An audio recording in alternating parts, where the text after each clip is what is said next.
It's time for Mac Geek Gab, and listener Graham brings us our quick tip of the week. Within Control Center on the iPhone, you can have the flashlight icon available. Tapping on the icon turns the flashlight on and off, but if you tap and hold, you get presented with an icon that lets you choose between 4 levels of brightness. Whichever level you choose is remembered for subsequent flashlight activations. More tips like this, plus your questions answered today on Mac Geek Gab 960 for Monday, December 19th, 2022.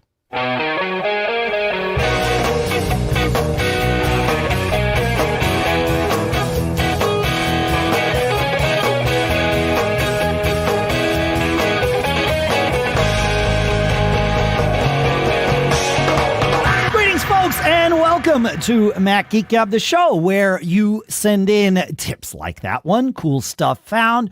You send in your questions. We share everything that we can. We try to answer your questions. We loosely string together an agenda of all of these things in some semblance of an order, with the goal being that each of us, me, John, Pete, you, every single one of us that gets together, we learn at least 5 new things every single week. Sponsors for this episode include PIA, Private Internet Access VPN, where you can go to piavpn.com/MGG. You save 82% off your VPN service plus 4 free months with a 2-year plan. It's like $2 a month. We'll talk about that in a little bit. And MasterClass, we're at masterclass.com/MGG. You can go sign up.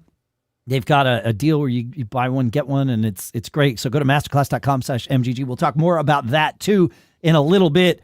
For now, here in Durham, New Hampshire, I'm Dave Hamilton. And here in Fairfield, Connecticut, this is John F. Brunn.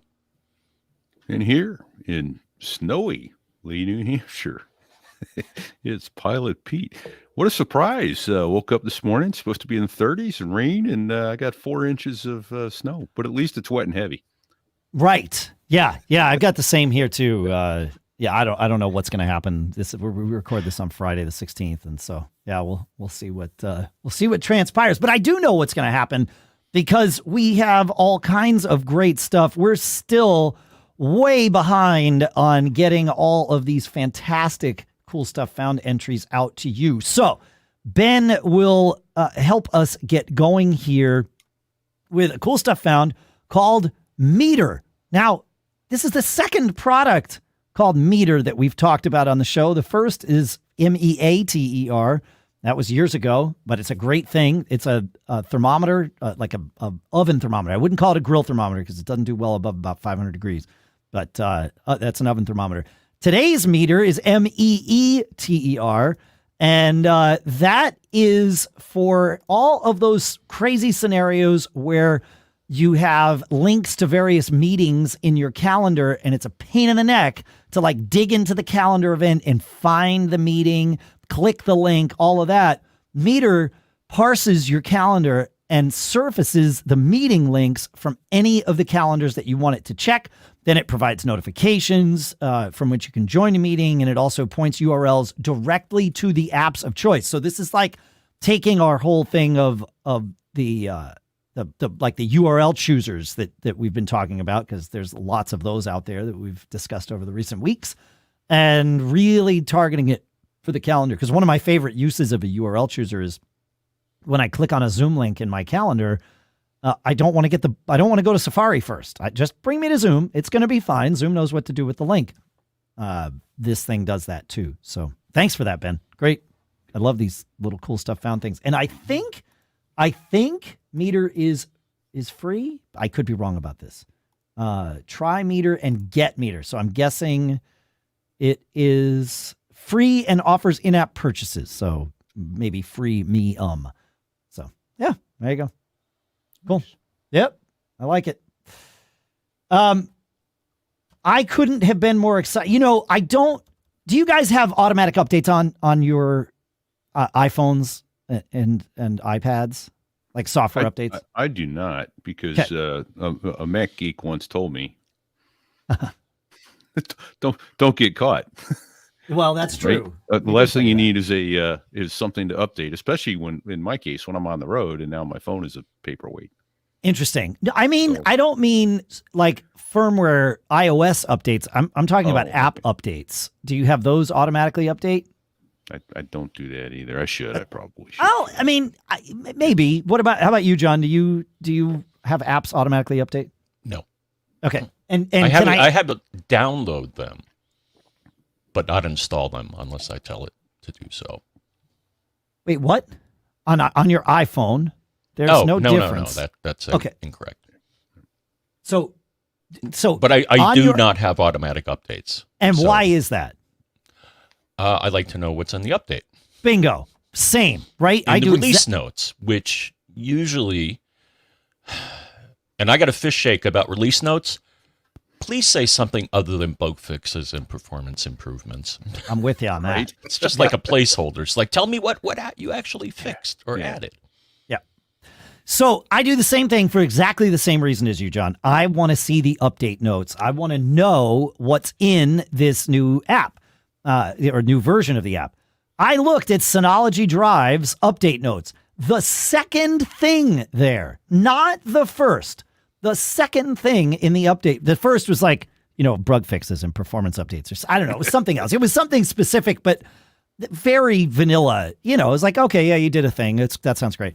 The second thing was adds the ability to edit Synology Drive documents and sheets to the iOS app. It's like, this is huge. Previously, you couldn't edit Synology. So Synology Drive documents and sheets are very much an analog to Google Drive documents and sheets, right? These are web-based, hosted on your Synology server, so not on Google, but it's otherwise the same kind of thing. You get a spreadsheet, multiple people can edit at the same time, all that stuff, but you own it, private cloud. It's amazing.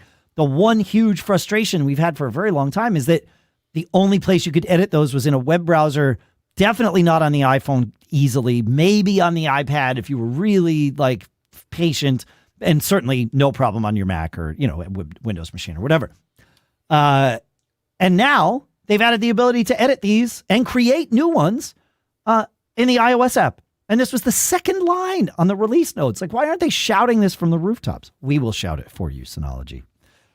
We'll help. They need some guidance over there, but it's a great thing. I've used it. I made some edits to a spreadsheet on my iPhone the other day while I was out and about. Like, it wasn't just a test case. It was like, oh, I need to do this. And I did it. And it's like, oh, I'm going to start using this far more now that I can, I don't have to use Google Sheets for the ones that I know I'm going to want to edit on the road. So I don't know. Nice. Yeah. So that's, Pete, you were asking pre-show that if there was something special. I couldn't remember what it was again, elderly. And then I guess I could have gone to the agenda and read those. I saw it and I went by it and it was like, okay. Maybe that's what keyed me in. Yeah. Yeah, that's right. Yeah. Yeah. I'm going to go with that. That's my story and I'm stuck with it. I like it. All right, John, how about Ed found a thing? Yes, he did. So, Ed says, I was looking for a CLI, command line interface, tool to batch resize my images for my website.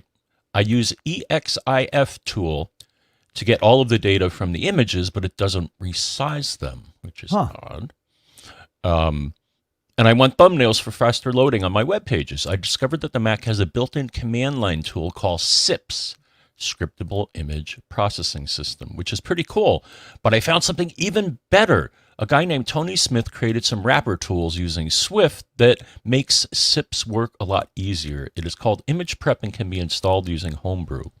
He also has written a lot of other cool tools, which he has on his site at smittytone.net.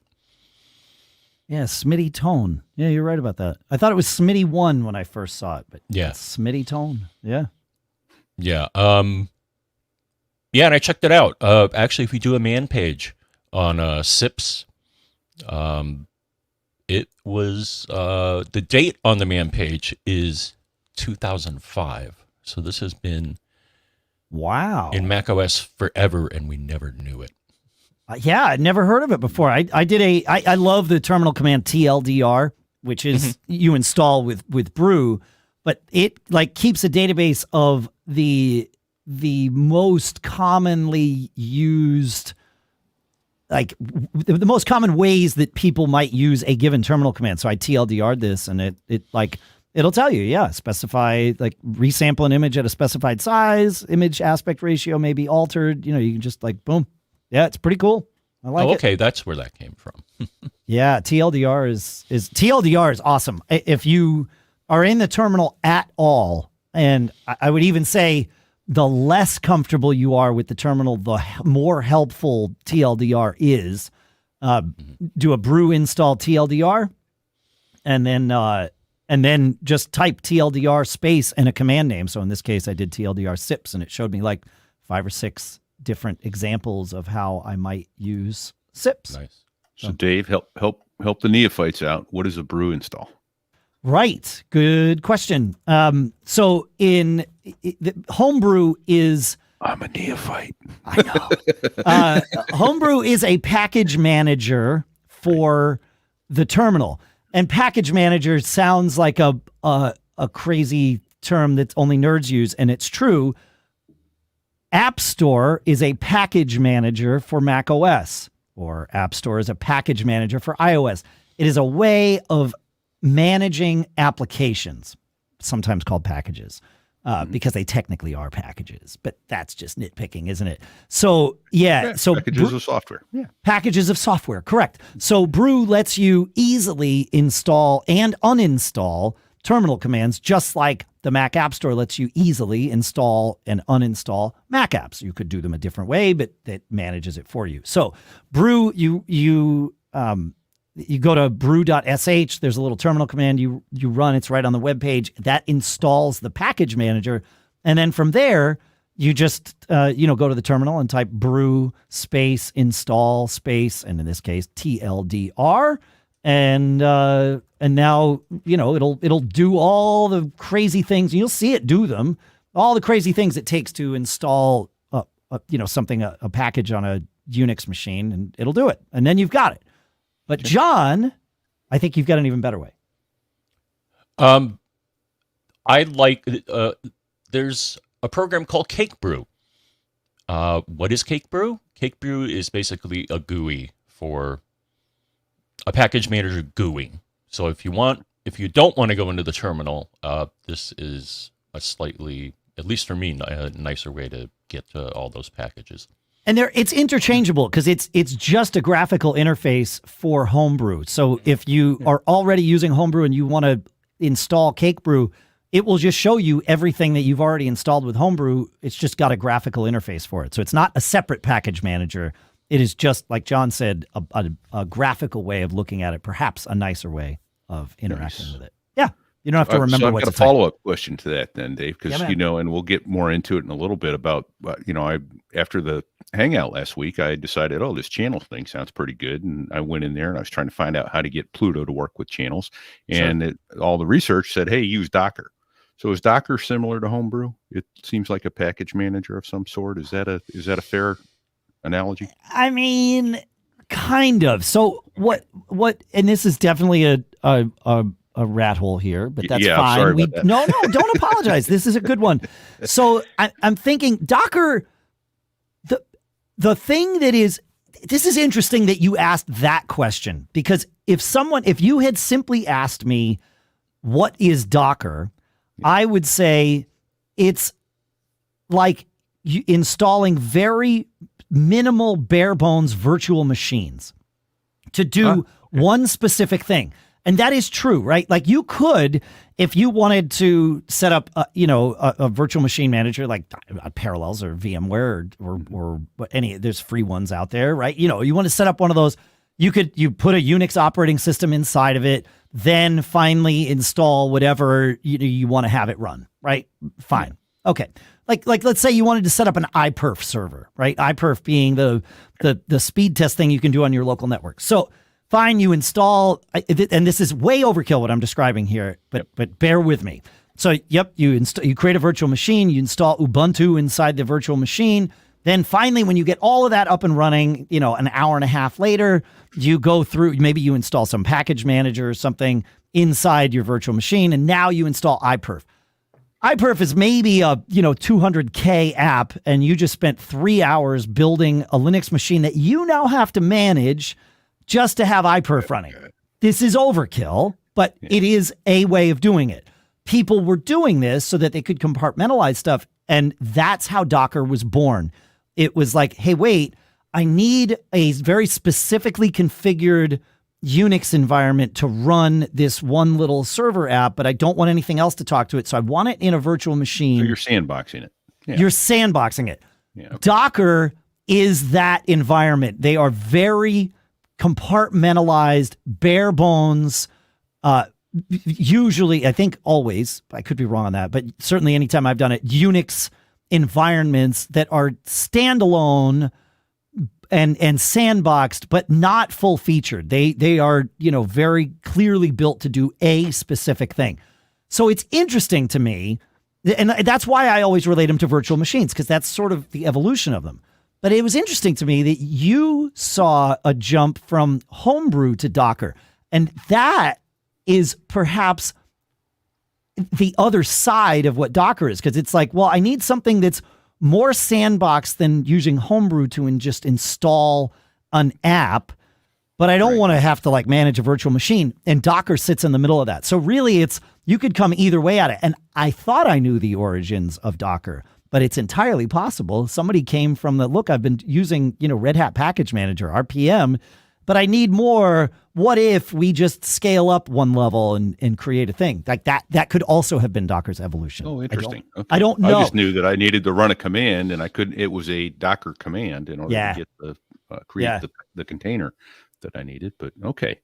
Yeah. No, it's fascinating that you asked it that way. That and I don't know the origins of Docker. I thought I did, and now you've made me question everything I know about my life.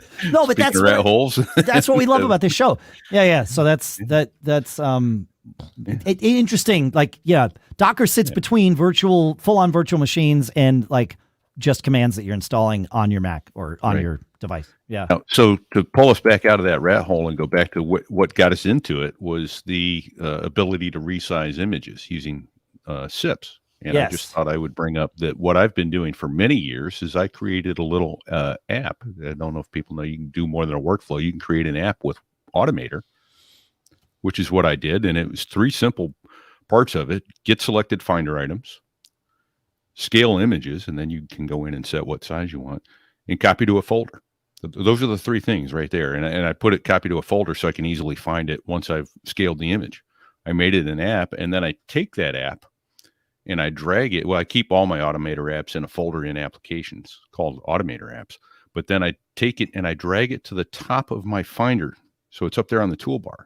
Then when I have a picture or of an image that I want to rescale, I drag it onto that little icon and it rescales it and drops it in the folder where I want it. Oh, dude. I always forget. This is brilliant, because as you were explaining, I'm like, yeah, that's a lot of work or whatever. But as soon as you talked about putting it in the header of the Finder toolbar, sorry, not header. I mean, it's header, but we call it toolbar. That's the genius part here. And I always forget that is not infinitely, but very customizable. Yes. Yeah. And so I could do it there. And then the other cool thing, and so I don't have a little Automator dude standing up on my toolbar, is I went and I took a picture of a hand squeezing a sponge and I did a screen capture of it. And then if you go to your Automator app and you hit Command I, it brings up all the information about it. And at the top of the screen, there's that tiny little icon. If you select it and then hit Command V, it takes the screen capture you've just taken and you've created your own app icon. Amazing. So, dude, I need to have applause. Yeah, that's right. Like we learned a thing right there. Ding, ding, ding. Yeah, man, that's great. Wow. And to wrap it up, when I like to resize images, this program has been around forever. Graphic Converter is worth a look. It does. Yep. Yeah, it'll resize them, but you can do it long has supported batch resizing of images. So you can point a folder at it and have it not only resize them, but rename them according to various, so that sounds far more granular as to when you've got a lot to do. I just do it when I have to take a 5 megapixel picture and send it over the email. It's just send someone a 360K picture. That's what I use it for. Yeah, right. What Yeah, John's but I talking fondly about is remember, obviously- Dave, you and I, before we had WordPress, were writing scripts to do image processing before we posted stuff on the web. On a Mac Observer, a graphic converter, not only would it resize the images and make thumbnails, it would make a web gallery, like an HTML gallery of those images. And we would, yeah, you're right. At like Macworld Expo or whatever, we would take the images for the day that you had shot, run them through graphic converter, and then literally upload that folder to the website and point an article at it, and we were done. I mean, I say done. It's a lot of friggin' work compared to what you have to do today. You're right. Yeah, WordPress changed that, John. Yeah, fair. There is, speaking of like, well, in this realm, there's another app I use called Image Optim, OPTIM, like short for optimizer. And it is built to compress an image compress an image and maintain the same or very, very similar visual quality, but also strip out like the thumbnails and like an image, especially on the Mac, but it's probably true of other platforms, doesn't just have the image in it. It's got like the icon for it and all other stuff. And when you upload that to the web for, like for your website, that goes with it because of course it does. It's in the file. Well, that also means that when a user comes to your website to download it, they get all that stuff that they will never use. They don't need. So this compresses the image in a better way, strips out all of that stuff and leaves you with a file that you can upload to the web. But this might also help you for your email thing, Pete. I mean, you've solved the problem. This doesn't change the dimensions of an image, but it often will reduce it by a massive amount of space. So, okay. Yeah, just an interesting little tool. Yeah. I don't know. It's all kinds of stuff, man. Speaking of all kinds of stuff, we just did our hangout, our cord cutting hangout for everybody that came. That was awesome. We had a great time. We're going to be doing I think a mesh Wi-Fi one is coming up next. We'll schedule that and put it out. But we did it last Saturday and it worked out really well. What didn't work out was we sent out an email ahead of time, of course, telling everybody that we were doing this and telling you could join the Discord and get the Zoom link there or just subscribe to the Mac Geek Gab calendar. And then lots of you, as has happened over the years, told us that the Mac Geek Gab calendar gave you an error. What we used to do with the calendar up until a couple of days ago was if you went to macgeekgab.com/calendar, it would redirect to a shared iCloud calendar. Apple's the URL that Apple tells you to use when you want to share a calendar publicly with people. Totally not doing anything that you're not supposed to do, working the way it's supposed to work. Except it didn't. So I was frustrated about this. Some people could get the calendar. Other people would just get like an error. It wouldn't, like the server would just decline the request. It's like, what the heck's going on? See, and I thought it was me. Right. No, it's not you. So what we have done is I thought, okay, this is untenable. This is insanity.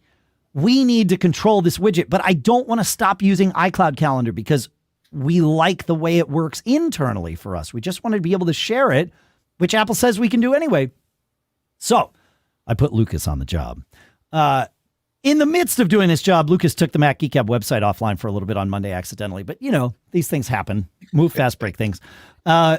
But what he did is wrote a script that now polls Apple's calendar URL once every 15 minutes. And when it gets success, it saves it to our website. So we are caching Apple's calendar. And I feel like our server, this is a weird phrase that I'm about to utter, our server is more reliable than Apple's.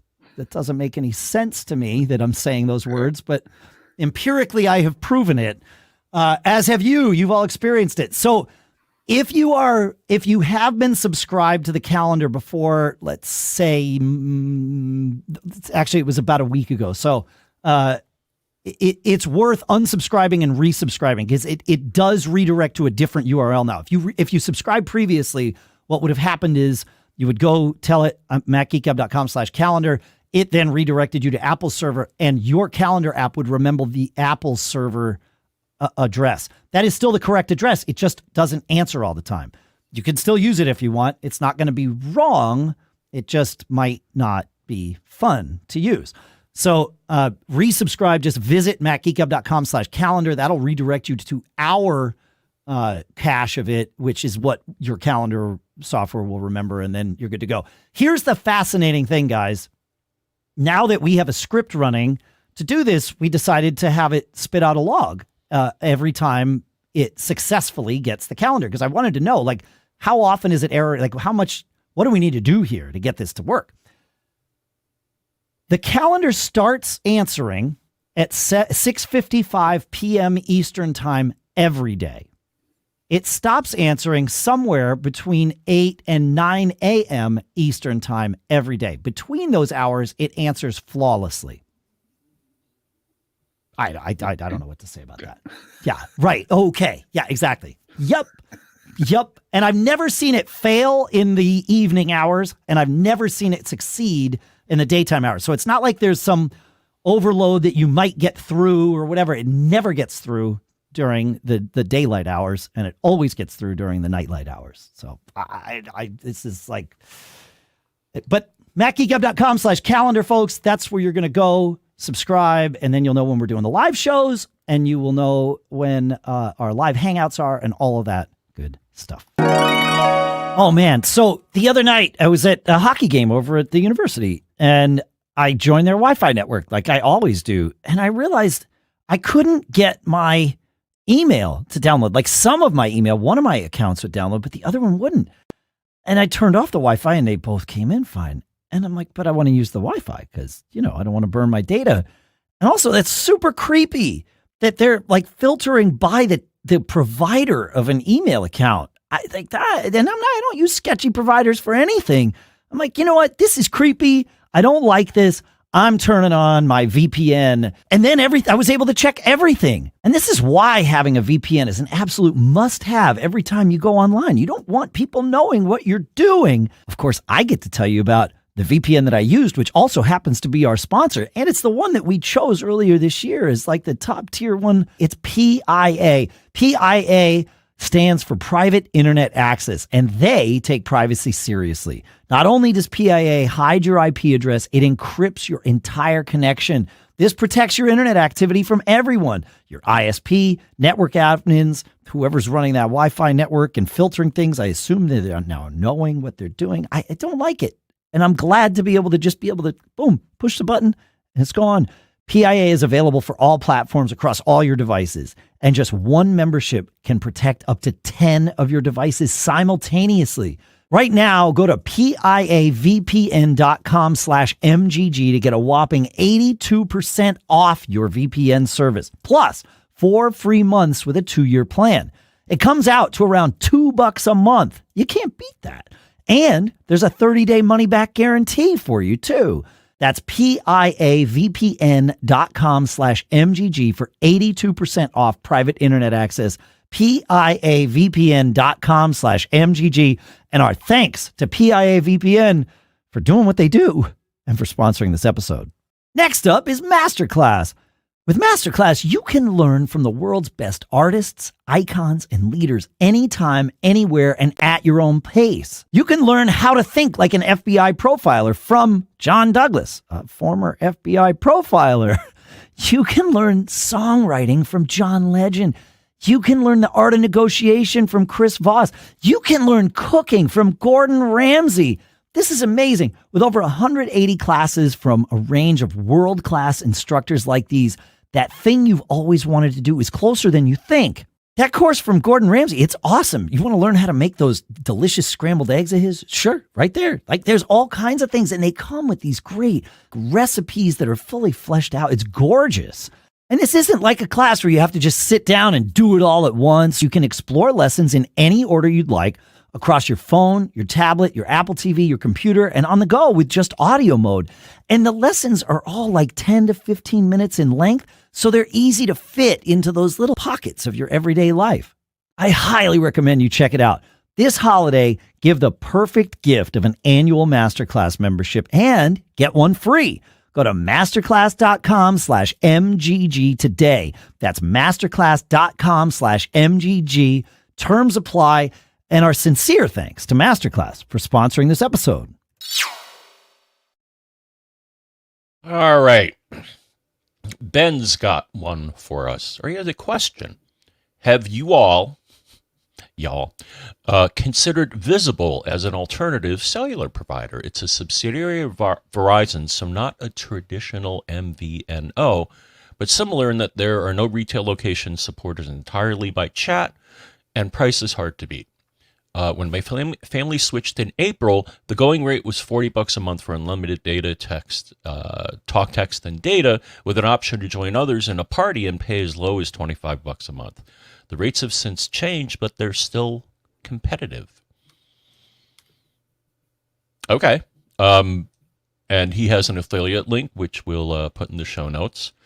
But yeah, it was funny. I was like, why did he say they're not really MVNO? And I guess to me, the thing is, when you go to their page, they don't hide the fact that they're Verizon. They actually brand it as Verizon, where most other MVNOs don't necessarily advertise who they're using behind the scenes, right? Actually, most of them will tell you, but this is, I believe it's like owned by Verizon. I mean, when it's called Visible by Verizon. So I think, yeah. I mean, it clearly is marketed with Verizon. A lot of the MVNO, mobile virtual network operator, I believe is what that stands for. What it means is these companies like Mint Mobile is an MVNO of T-Mobile, Visible obviously of Verizon. What it means is they don't have their own network of towers. They use someone else's network of towers, and then they handle the billing and the however the service is going to work. They get to decide all of that. So you're just bulk using the towers, and then however the service and minutes and data and all that stuff is up to the MVNO. So, and most MVNOs are prepaid plans. They don't market it that way. Like Mint certainly doesn't. Visible doesn't lead out that way. Prepaid plans, there was a stigma associated with prepaid plans that they were only used by people who had didn't have good credit or whatever. But really, a prepaid plan, the nice part about it is like they don't have to have an accounts receivable department. If you don't pay, they don't give you you don't have it's just super easy. And so there's a huge cost savings for them right out of the gate by being prepaid. But Mint really was the one that pioneered marketing a prepaid plan without using the words prepaid, because they wanted people that felt that stigma about prepaid plans to want to use theirs. And Visible appears to be a prepaid plan as well. They did you look up the pricing on this, John? I think it's pretty interesting what they're doing. I thought I saw the number 30 somewhere, though I could be wrong. Yeah, it is. They've got two plans. They've got Visible and Visible Plus. It's $30 a month for Visible, and that gets you unlimited talk, text, and 5G and 4G LTE data, and unlimited mobile hotspot usage. And you get unlimited talk and text to Mexico and Canada. So that's expensive, but you're getting a lot with that for an extra $15 for Visible Plus for $45 a month. And these are numbers that include taxes and fees. So you're not paying taxes and fees on top of that. You get all of that, of course, plus you get 5G ultra wideband if that's available in your area. And then there's some other savings that you can get. You get roaming in Mexico and Canada. So if you're traveling across the U.S. borders, the land borders a lot, that might be valuable too. So it's expensive certainly for an MVNO. It's like double the price of cost of entry for most MVNOs, but you're getting what they call unlimited. I don't know if they dig into what actually they throttle after 15 gigs or something again. Yeah.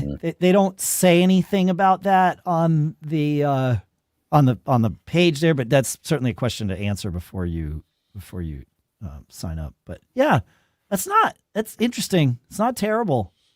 If you really want unlimited, and I still maintain that no one uses unlimited. People use an amount. So learn your amount and then make your decisions eyes wide open. But most people, don't. But if you decide you want unlimited, and the flexibility that comes along with that, then $30 a month. I mean, that's pretty good. So, yeah. Are you switching to this, John? Well, I just made a switch, so no, not Okay. yet. All right. What do you're with, because you're with Verizon, so this would mean you keep the same network. What are you paying for Verizon month? has a deal where if you're 55 plus, you can get a discount on unlimited data. So that's what I did. Got it. Do you know off the top of your head what you're paying per month? It's about 60, I think. Oh, okay. So you could save a ton, but of it's money. less than what I paid before. Of course. All right. So I will say, switching cell providers in today's world is almost a trivial process. Mm-hmm. Certainly, there are people that have had headache processes where you need to get on the phone for an hour and sort something out. But by and large, it's go in, make sure you get the unlock code, and you're done. Yeah. So after 3 months, it's funny that today, the day we're recording, the 16th of December, coming out on the 19th, is my anniversary to renew Mint Mobile. There you go. Yeah. And it was surprisingly easy to switch from AT&T to Mint Mobile, and I am paying less than half of what I paid at the big guy.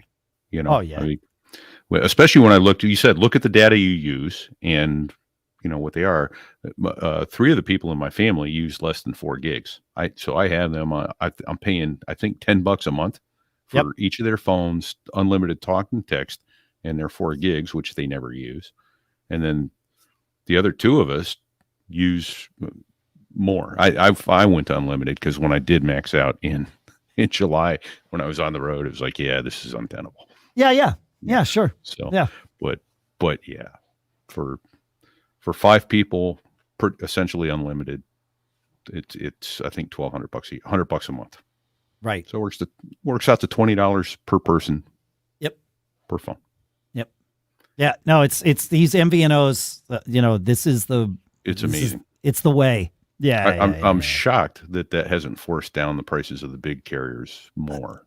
T-Mobile's the best of the worst in that regard. And I don't mean to say T-Mobile's bad, but of the big ones, they're the least worst in terms of pricing. Sorry, I didn't mean to get you all choked up about this, Pete. So, but yeah, it's shocking to me. I guess the numbers must prove to them that they don't have to, that there's enough people that want to be affiliated with a brand name and are willing to pay double or almost triple to have that affiliation, I guess, and that's where Mint, I think, has really done an interesting job, because they, they've made Mint a brand name, right? They've worked really hard. I mean, they've brought in, I know Ryan Reynolds owns part of it now, but he's part of the marketing of it for that very reason, is no, I'll show you this. But they've paved the way for all these MVNOs. So I've got an interesting story. Instead of Sam's Club here, we have BJ's in the Northeast. So I was in a BJ's 6 or 8 weeks ago. And, the guy's always walking around with the clipboard. He's ready to sign you up for their cell phone. He comes up to me and he goes, may I ask if you have cell phone service? Of course I do. Everybody does now, right? Yeah. And may I ask who you have? I said, I'm with Mint Mobile. He goes, okay, have a nice day. So this is really funny, Pete, because I was in BJ's maybe, if the timing is right, maybe 3 or 4 weeks before you, and it was the AT&T guy with the clipboard. It's the same thing. And he came up to me and he's like, do you have, I said, yes. I said, Mint Mobile. And he's like, oh, I'm sorry. And I'm like, okay, you picked the wrong guy, but okay, let's go. Yeah. And, I said, you're with AT&T, right? Because there's signs of AT&T all over him. He's like, yeah. I'm like, look, man, we left AT&T 2 years ago to go to Mint, and I've saved about $3,500 since then. And he's like, yeah, but the service never works. I'm like, this is not true. Like, here's the thing. And I just started spouting like data, not like experiential data, but also empirical data at him. I'm like, no, man, like, this is how it is. You do this, you do this, you do this. They do this, they do this, they do this. I'm like, it's not like, this is the wrong, you do not have any arrows in your quiver that will make what you're offering more attractive than what I already have. I'm like, just trust me on this. So clearly he learned. This is good. Yeah. He's like, oh, okay, never mind. Have a nice day. Yeah. Yes, have a nice day. Yeah. He knew he couldn't beat. He knew. Right. Yeah. Right. Yeah. That's great. I like that. That's good. Hey, on the cool stuff found bandwagon, which I think we're still on here. I don't really know. Listener Jim tells us he found something. He says, a great inexpensive holiday gift idea. He says, I use my Apple TV a lot and I don't care for Apple's remote. I found an Apple TV button remote from a company called Function 101 at function101.com that works great. And he sent us a link to it. He says, I really like this remote. And it makes using the Apple TV so much better. It's only $29.99 and worth every penny. So when he says it is a button remote, what he means, I mean, the Apple TV remotes are button remotes now too, with one exception, and that is the directional pad at the top of it has buttons on the edges of it, and the center of it certainly is a button, but the pad itself is used for it's like a touchpad that you can use for scrubbing. This remote does not have that touchpad.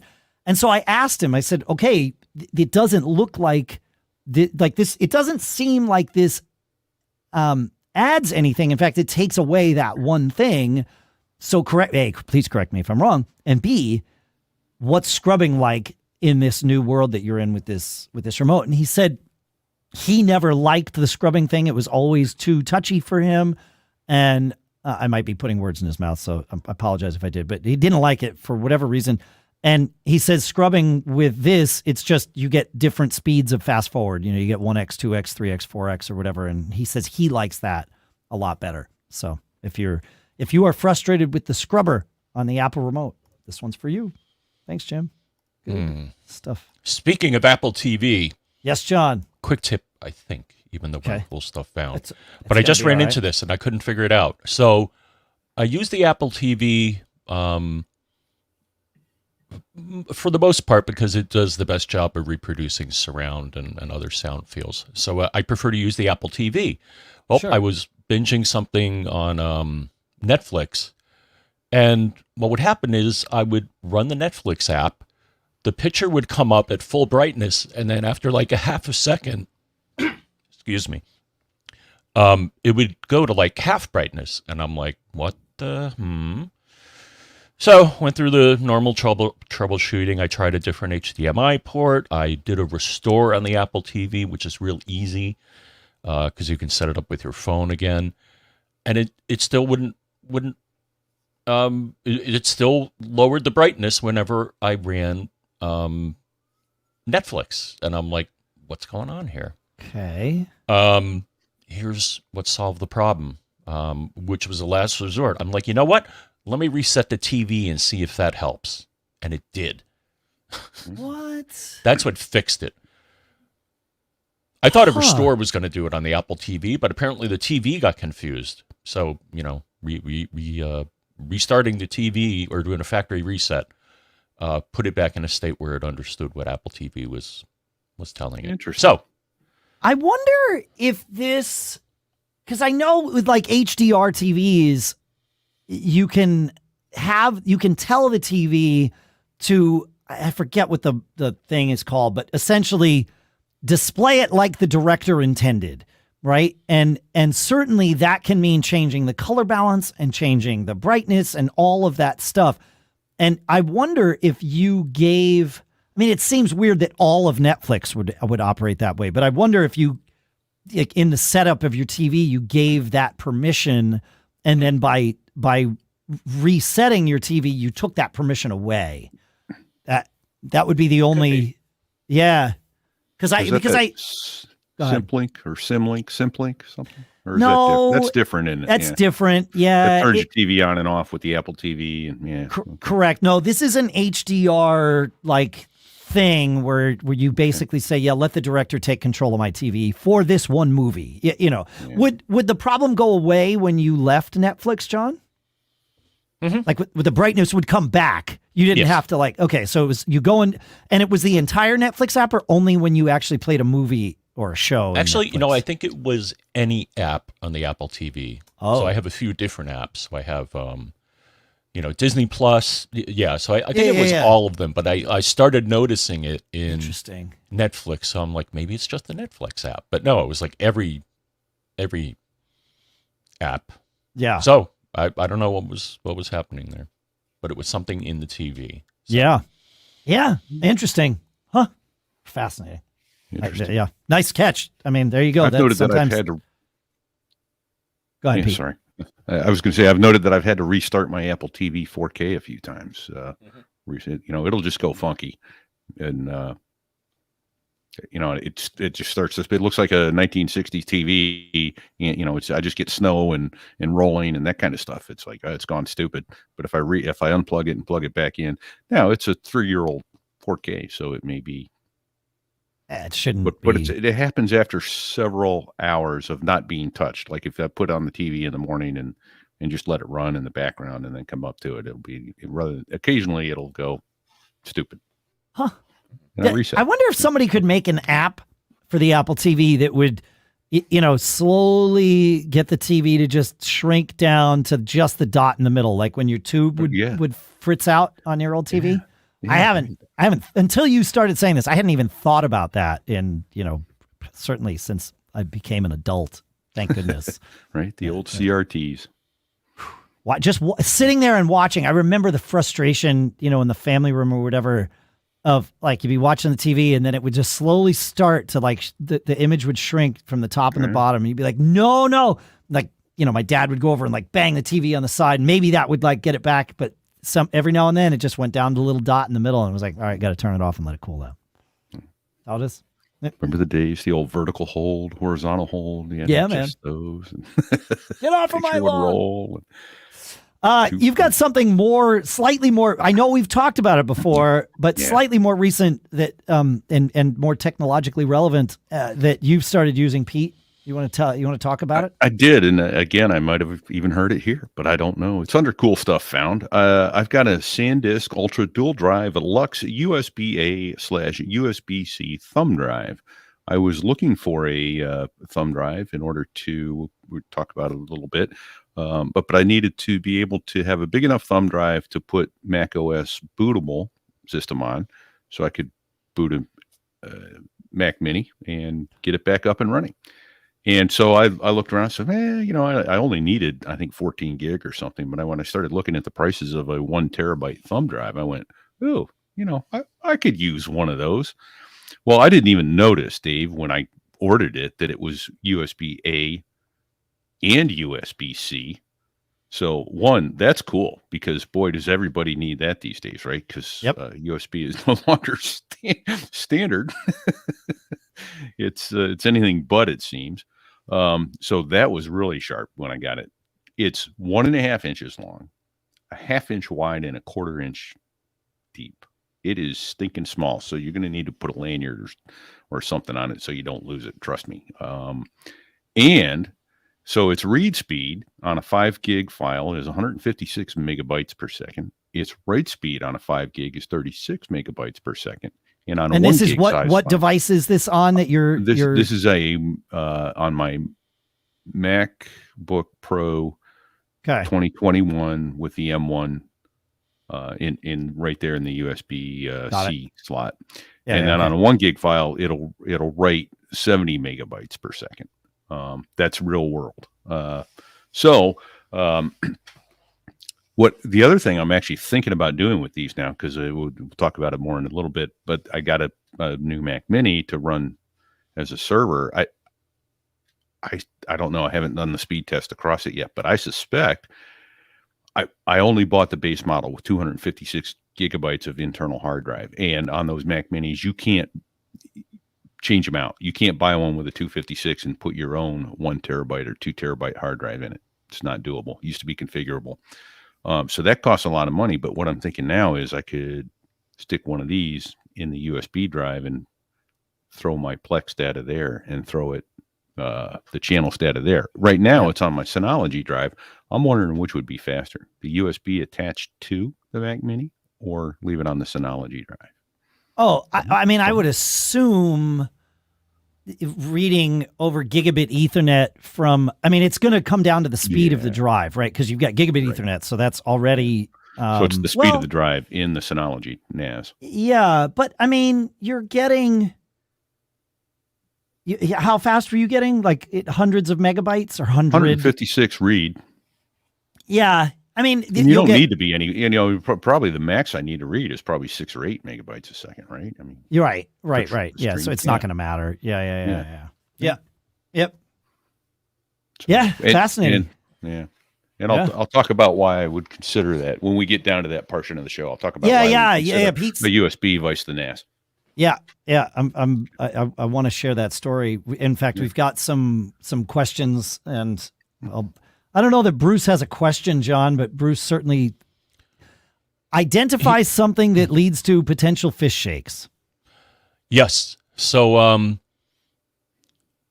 Bruce says, I don't remember you mentioning this in any recent episode, but did you know that Apple has removed the ability to prioritize which Wi-Fi base station your Mac connects to? You used to be able to drag the order of verified base stations with the preferred ones at the top, but no more in Ventura. Maybe a geek challenge. Yes, I think it is. And yeah, I verified this on my system. So if you go to System Settings, Wi-Fi Advanced, you'll see a whole list of authorized networks, but they don't have a way to add or delete or reorder anymore. Why, Apple? Right. Why did they... I know there's an answer to this. Unless I'm missing something. I mean, there's a little ... to the right of each one, but I think the only option you get there is auto join, copy, remove. Okay, so you can remove them. Sure. So the GUI gives you a way to remove them, but I don't see a way to add them. No. Well, you can add here for sure. I mean, you add just by joining a new network. Oh, right. But can you used to be able to add beforehand, like when I would go to an Airbnb, they would often give me the Wi-Fi credentials ahead of time, like the day before or whatever, and I would plug it in. That way it syncs to all my devices and I would have it. So I haven't tried that with Ventura, so that's interesting. But you found an article, John, about describing how Apple, a knowledge base article from Apple, describing how auto joining works on Mac OS Ventura and presumably everything else, because you've never been able to set these on iOS. But it says it evaluates set identifiers and scores them, and it tries to connect to networks in the following order. Number 1, your most preferred network, in quotes. Known networks are scored based on your actions. If you manually switch to a network, its score increases. If you manually disconnect from a network, decreases. The quote-unquote most preferred network is the network with the highest score. Oh, sure. That sounds great, Apple. I mean, I get it. Like, this is a great default. But if we know that something is best, let us tell you that. Yes. Private networks are those set up in homes and offices and can include your personal hotspots. So that's number 2. So you get most preferred first, then a private network second, and then public networks third. If macOS Ventura, etc., finds multiple private or public networks, it prioritizes each by security level and chooses one in the following order. So EAP is at the top, WPA3, then WPA2, then WEP, and then unsecured. Unsecured and open networks will not be auto-joined unless the network was connected to within the past 2 weeks. This seems like important information. I'm glad we're sharing this. Yeah. I don't think I'm happy about this, but I'm glad to know it. I didn't know until just now. I knew part of what he's talking about. I didn't realize you couldn't even reorder. Same. Right. Same. I hadn't tried that. What up, Apple? Come on. I get it. You know, they probably spend a lot of time on customer support. You know, okay, is your laptop plugged in? You know, that kind of stuff. I get it. So put in there, hey, you're about to make a change. Are you sure you want to do this? Type yes. Okay. No, I don't think attention, but I don't think that's the reason, Pete. No. Okay. No, right. You're like, I like your logic, but I think there's something else that happened with Ventura that forced this change, and it's the new system settings app. We don't have system preferences anymore. Right. So they took iPad OS's system settings and ham-fistedly shoved it onto our Macs. It got better throughout the beta period. It sucked at first. It got better, but there's the functionality that was only on the Mac in the past has gone away. It still needs to get better. So it might come back. I don't think, based on this article, which is from October 25th, I don't think so, but it could, things can change. It's fine. I don't think it's coming back. I think they like this better, but I don't think they would have taken it out of Mac OS. Right. I think it was just removed as a byproduct of system settings being shoved in there. All right. Well, thanks for bringing that up, John. I mean, I'm upset. Thanks, John. No, we did have, actually, I think Brian found this article. There is an article that says using terminal to order SSID preferences and system preferences, but it's 7 years old. So I don't know if this device would work. I think those commands still exist. We will. It was an Ask Different article. We talked about this not that long ago, like maybe Monterey days, and I think this was the command to do it. So yeah, it'd be worth testing this out to reorder Wi-Fi networks. All right. Well, it's in the show notes at macgeekgab.com or mgg.fm/960. So you can find it there if you so choose. Networks. All right. Yep. Sorry. While we're on the home network in that realm, Eliot has a question. He says, I have gigabit down cable internet from Xfinity. He says, I'm currently using the Motorola M8600 modem, but Xfinity recently told me that it is incompatible with the download speed of my internet plan because of, quote unquote, filters. He says it supposedly maxes out at 944 megabits per second. The Xfinity message offers different equipment. Some of them he's ruled out, but one of the things is the model up from this, or the model number up from this, the Motorola M8611.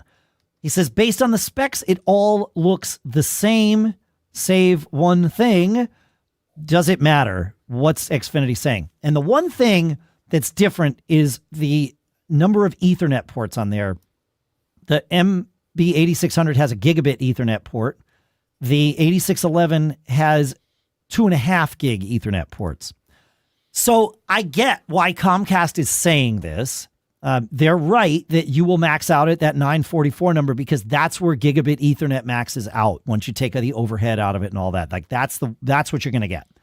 The gigabit service from Comcast is technically 1.21 gigawatts. No, 1.21 gigabits. Sorry. It is 1.21 though, I will point out. So you couldn't pass that amount of data through a single gigabit Ethernet port. And so that's why they're telling you it's not compatible. I assume. I mean, he's telling us it's working. The real question is, okay, great. You've got a 2.5 gig Ethernet port on your cable modem. And I would say if you're buying a new cable modem these days, get it with at least a 2.5 gig Ethernet port. If you're buying a new router these days, get it with at least a 2.5 gig Ethernet port on the WAN side so that you can get that data through for future proofing.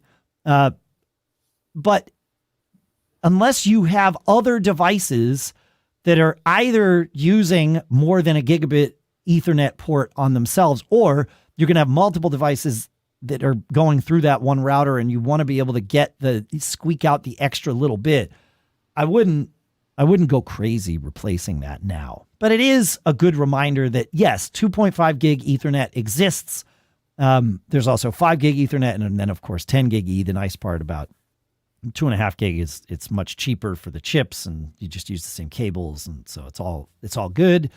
I would definitely get routers and cable modems with 2.5 gig Ethernet now, but I wouldn't like throw everything away, if that makes sense.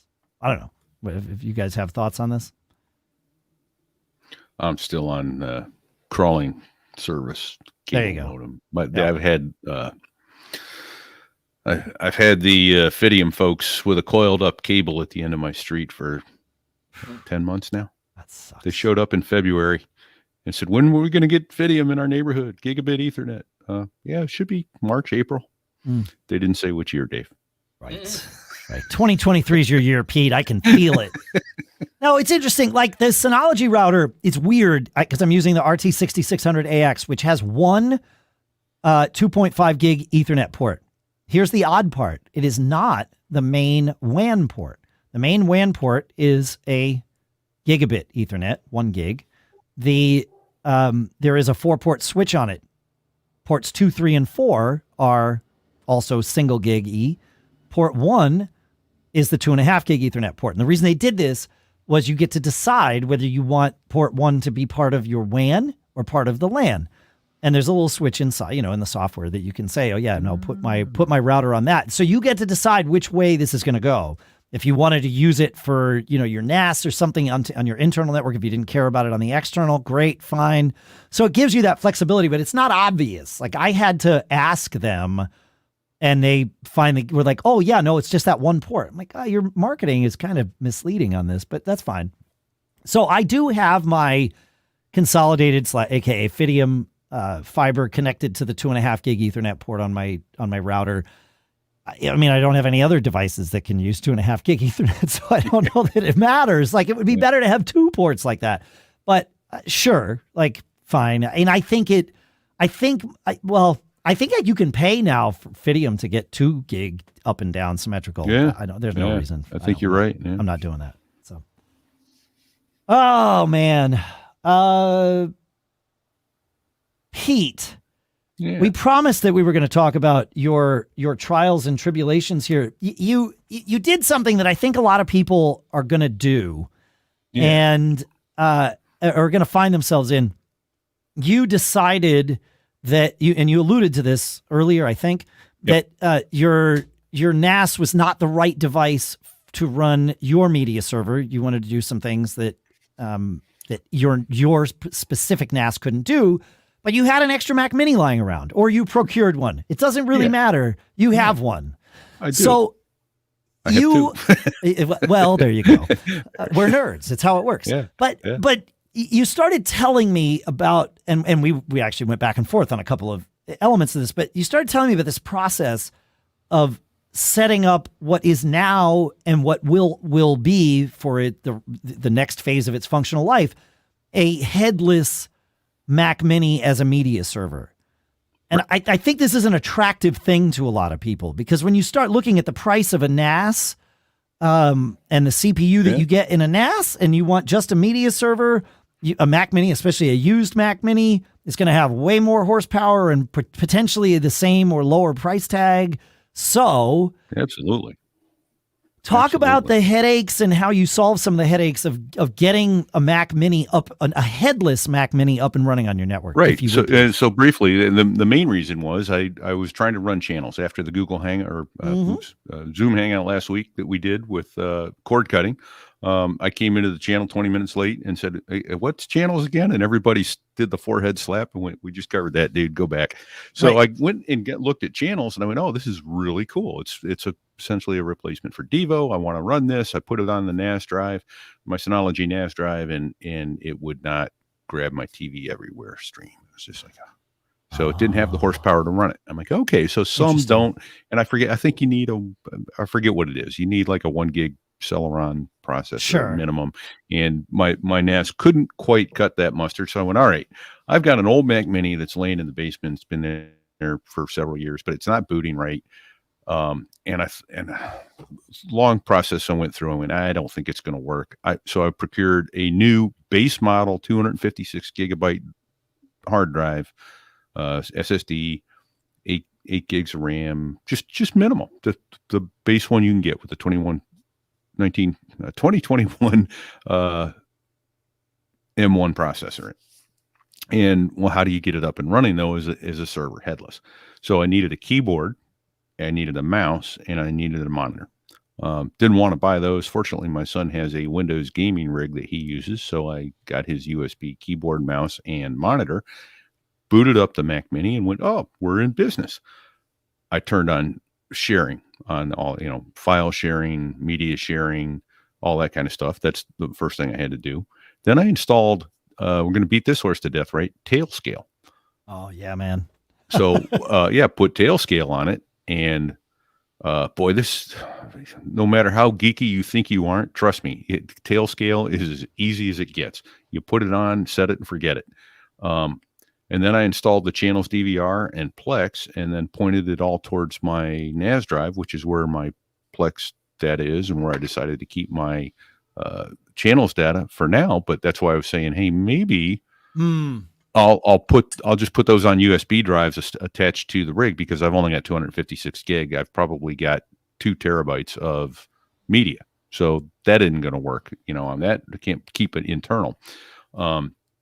And then the advantage, once that was done, all set up, I was able to unplug all of that stuff, take the Mac Mini downstairs, plug it into the router via Cat5 cable, and turn it on. And then I was just able to use the screen sharing app to go right into it. Well, that works for local, but Tailscale allows me to get it from anywhere in the world. Yeah. So that's okay. So you needed, I'm curious, and I don't think any of the three of us know of a way of doing this. If we do, please say the word. Yeah. But if one of you knows the way of doing it, feedback at macgeekgab.com. We'd love to hear it.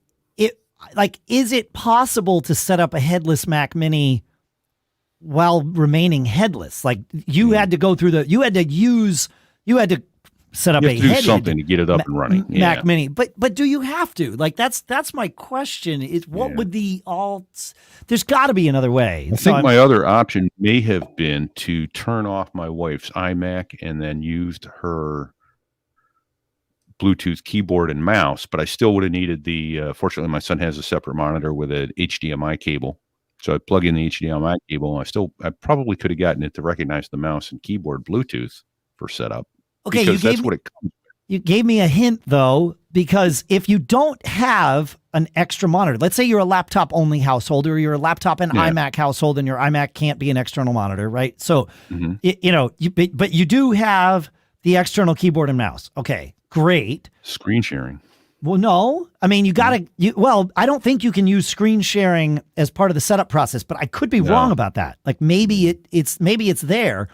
But most of us have a TV in the house that via HDMI is also a monitor, right? So non-optimal, but if all you got to do is spend 20, 30 minutes getting it up and rolling to the point where you can control it headless, well, then it doesn't matter. You're good to go.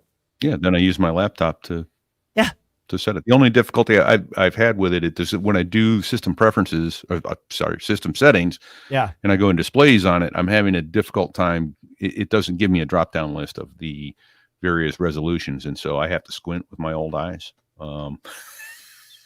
So getting it to readjust, give me a better resolution make it look more like my laptop as opposed to a great big monitor all squeezed down small. Yeah. That's not optimum, but I'm so little time on that it kind of doesn't matter. I can squint for a few minutes. I wonder if like Switch Res 10 would help there, because that will essentially force your Mac to adopt resolutions that the monitor connected, or the lack of monitor connected, communicates. So I think there's a software solution for you there, and it might be Switch Res X or Switch Res 10. I'll put a link to that in the show notes too.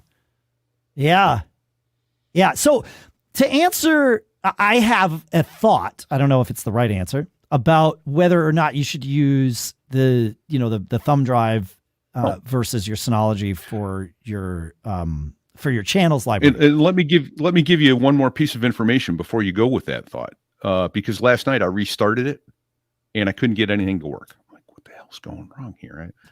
It didn't auto mount my NAS. Right. And it took me 15, 20 minutes to figure it out. And I think if I have USB drives, they're going to auto mount. Could be. They wrong. would. Yeah, you would need to run write and then run an automator action or an Apple script that mounts your drives, or use like what's that app? Is it Mountie, John? Mountie, I think. Mac OS. What's it called? Nah, crap. We'll find it. We'll put it in the show notes. Someone hopefully will remember. Auto Mounter. That's it. It was at Mark in the chat room. So thank you. So, and there's others too, but Auto Mounter is certainly one of them. That would solve that part of the problem. And you're definitely going to want to do that for obvious reasons. But I would advise doing that because channels is going to be writing and deleting a lot of data. Because, you watch a show, you delete the show. You watch the show, you delete the show. You watch the show, you tell it only keep 5 episodes of a show, expire them out. So there's a lot of churn happening. Mm-hmm. Churn on SSDs is not the greatest. Oh, yeah. Yeah, good point. I mean, I know we do it with our Macs, but it's not the best. So I would go with putting it on your NAS and NAS, the spindle drives will handle it a lot better. Yeah, and plus there's failure protection there fault that tolerance. wouldn't be on a USB. Yeah, exactly. So that would be my reason for just usually lose the USB drive. In theory, could lose all of my media. Yeah, that's true. Yeah, which may or may not matter to you. I mean, it depends, right? But yep. Most people who are using channels are using TV everywhere to get like their signal over the internet, their content over the internet. But if you were using it with an antenna, then you have no other way of getting that data. Like you could, if you're using YouTube TV or Fubo, you could tell YouTube TV or Fubo to record all the same shows that Channels is recording. You just prefer to watch them with Channels, but that's a backup. If you're using an antenna, there's no backup. So it may. And at the danger of making this another Channels hangout, is there a good method? What I am is overwhelmed with the number of channels. Let's not go there right now. Okay. We don't have time for that right now. I'll find a that will be another hangout. Yeah. Yeah. Ask in Discord, macgeekgab.com/Discord, because John and I are not John doesn't even use channels. I don't use extra channels, so ask people that do. Ask in Discord. Right. That's the place to get those kinds of answers for sure. Yeah. John, you got anything else you want to do, Rick? Here, we've got a couple of minutes left, my friend. We can do Rick, though I think he answered his own question. Amazing. We'll share it. I like it. One of my friends has an iPhone, but he does not have a Mac. He has a lot of duplicates in his contacts. I know how to easily fix that on the Mac, but I'm struggling with how to fix it on his iPhone. Do you have any suggestions? I tried my Google Foo, but what I got from the Apple site didn't seem to apply. I don't see an option to merge them.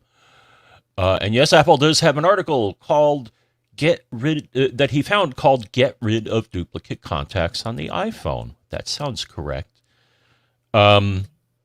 Though only part of the article worked for me, and I think so. They have 2 suggestions. They're like, okay, well, to resolve duplicate contacts, below my card, tap duplicates found, and I tried that, and I didn't see anything titled duplicates found. However, they have another entry, but it's kind of weird. So if 2 entries for the same person aren't linked automatically, you can unify them manually. Tap one of the contacts, tap edit, then tap link contacts. Then choose the other contact entry to link to, then tap link.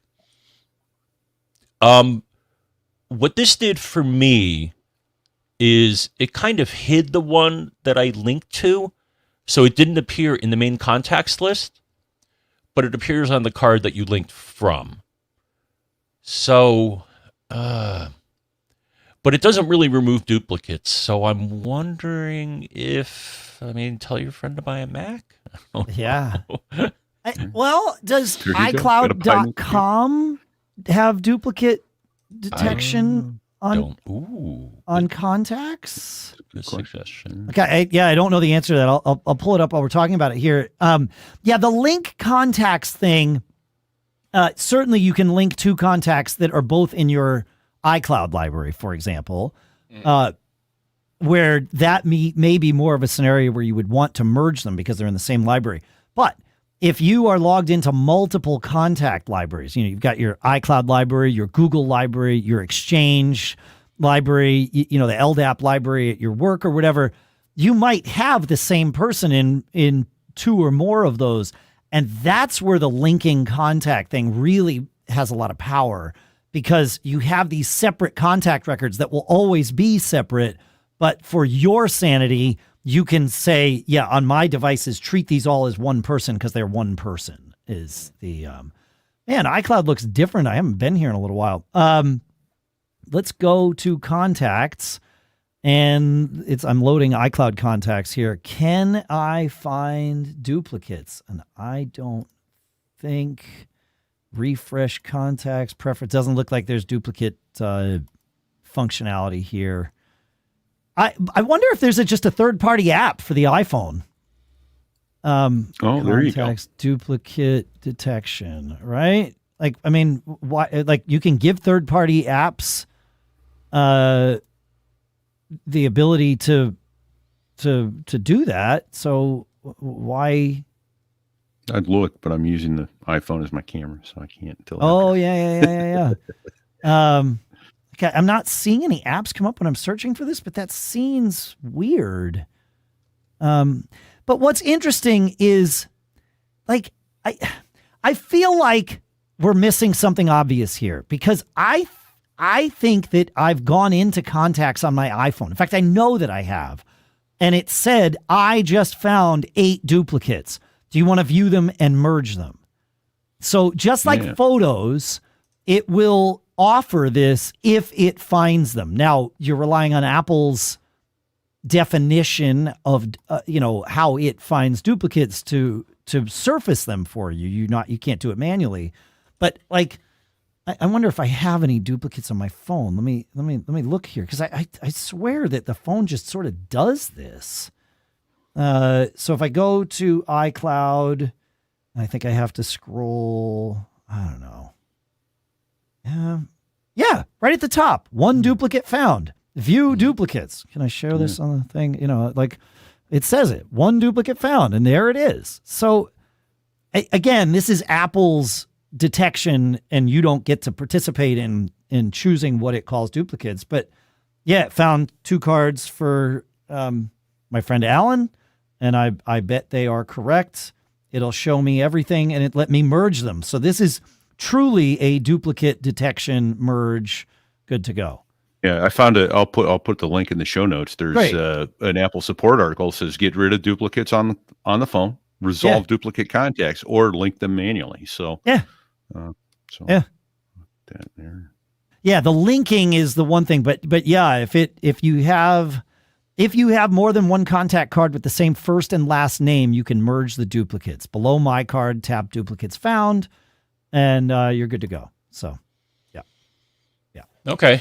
And doing a bit of Google foo, I found an article called Best Apps to Delete Duplicate iPhone Contacts in 2022. And it's dated on the 8th of this year. So I haven't tried any of these nor heard of any of these, but yeah. But there should be a third-party app that does this. There is on the Mac, right? So there's got to be something. Yeah. I wonder if Gemini has that option. Again, this guy doesn't have a Mac, so that's his problem, right? That's the problem. I bet Gemini, which is in SetApp,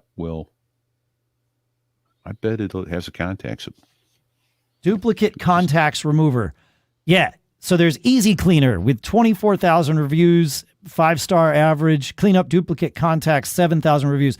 So search the iPhone store for duplicate contacts remover. I haven't used any of these, so I can't recommend one, but I can recommend looking for one. There's tons of them. Well, average 5 stars is probably pretty good. It's probably not going to kill off Delete your contacts, your data. But again, without a Mac, you don't have the ability to pull that backup down. So yeah. Fascinating. All right. This is good stuff. I like it. Yeah. Fun. We are, the time has come, the walrus said, to talk of many things, but not these things. It is time to end. If you have, next week we've got some, I think we got through the backlog of cool stuff found. Finally, maybe. I don't know. I've got some boxes in my, same. But we do have now we have a backlog of quick tips. So we'll start with quick tips next week. We'll, we're getting there. We're making it all happen. It's all happening at the zoo. Yeah. Join us live. You can listen later on Monday, which is the day after Christmas. But we're going to record on Festivus, Dave. That's what I hear. That's right. Yeah. MacGeekGab.com/calendar. You go there in your web browser. It'll redirect you to your calendar, and you'll do your thing. You'll see that we're getting there. It works for me, Pete. I think. Yep. I'm a Luddite, Dave. I know. I can screw up any of this. Yeah. But go there and or join our Discord, MacGeekGab.com/Discord. Come join us, and we'll do we'll do quick tips out of the gate next time. Make sure we get through our backlog of those.